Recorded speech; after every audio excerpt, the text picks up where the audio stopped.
البنطلون في حاجه من ورا، وقاعد بيراقبك انت بقى. انت عارف ان القلق مش مرض، القلق ده غرور.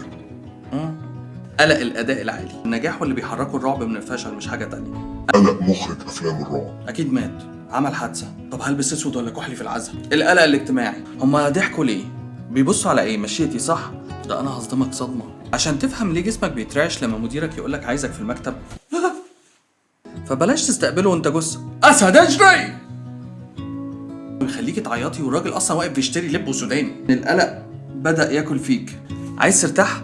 في حاجه اسمها الشلل التحليلي او الاناليسيس باراليسيس، بيخليك عاجز عن ان انت تاخد قرار تافه حتى.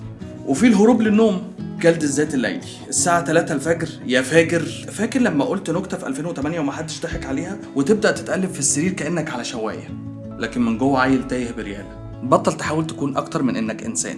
على فكرة يا عم أنيس، البالونة اللي جنبك منفوخة أكتر منك.